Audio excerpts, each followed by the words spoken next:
So in today's video, we're going to be talking about the recent news that just released today regarding Netflix's Resident Evil show. And after, I'll give my thoughts on what I think about the show so far. Now before we start, I do want to preface the video by stating that this information was acquired by an article written by Ollie Welsh on the Polygon website. Also, if you guys want to know more information on the overall story, then make sure to watch my first video after watching this one, where I state the show's premise and cast members. But going back to the topic at hand, today's information announced that the show would be released on July 14th of this year globally on Netflix. Now they also released a total of 3 pictures. In the first photo we can see a testing vial with the words T-virus and positive etched with an X, alluding to the fact that the T-virus is going to be the main virus of this live action series. We can also see that the Umbrella Corporation logo on one of the pills named Joy in the following picture. Now just in case you guys are confused, as mentioned before, make sure to watch my previous video where I'll leave a link to the playlist and the previous video in the comments and description where I state the overall story. And just so you guys know, I post Resident Evil content every single week, so consider shooting that subscribe button in the face. But going back to what I was saying, I do want to stress that this show isn't going to be consistent with the games. In fact, it's going to be more in line with the Paul W.S. Anderson movies in the sense that they're just going to tell their own story set in an alternate Resident Evil universe that has no connection to the Paul W.S. Anderson movies or the Welcome to Raccoon City movie or even the video games. In other words, this is its own thing, so just a word of warning. Now going back to the 2 photos, the one with the testing vial and the other one with the Joy pill, I find it to be very interesting since we know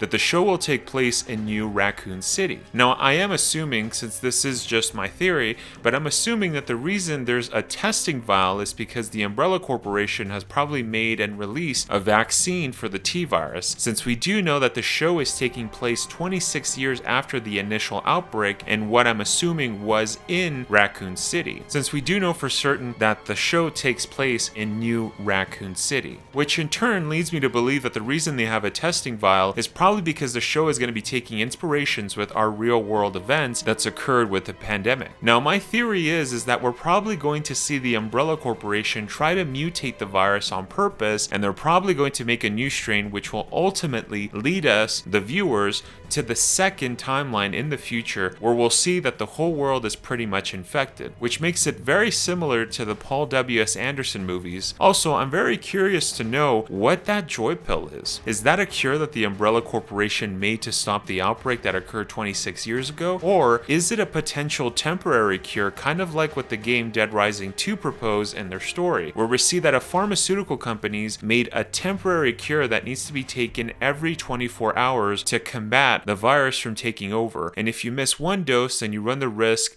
100% risk, of turning into a zombie. If that's the case, then it could potentially be an interesting watch, though it is way too early to start making judgments. Personally, I would like the story to be more similar to the video games, but I know that Hollywood is awful at making video game movies, and so I'm still going to reserve my thoughts until I at least see the first trailer or the first episode. But I think what makes this show worth following until we have more information is around 2 months ago, the show did release 2 photos, one with the logo and another showing a clip of Cerberus, which I didn't cover on the channel since there wasn't any info released, so there wasn't enough information to make a video. But Cerberus did look really good. I was actually quite impressed. It looked a lot better than the previous live action iterations of Cerberus. But like I said, I personally think it's way too early to make a full judgment call to either love or hate the show, but let me know your thoughts down below. Are you guys interested in watching? Yes or no? And what do you guys think about my theories for the show? I'll pass the question off to you guys, the Resident Evil community. And if you guys want to stay up to date with the latest Resident Evil news, then make sure to shoot that subscribe button in the face, and remember to punch that notification bell like Chris punches that boulder in Resident Evil 5 so that you guys never miss a video. And if you guys did enjoy the video, it would actually really help out the channel if you guys could knife that like button. Well, thank you so much everyone for watching, and I'll see you guys in the next one when you return to the world of Resident Evil. The right to be a god. That right is now mine.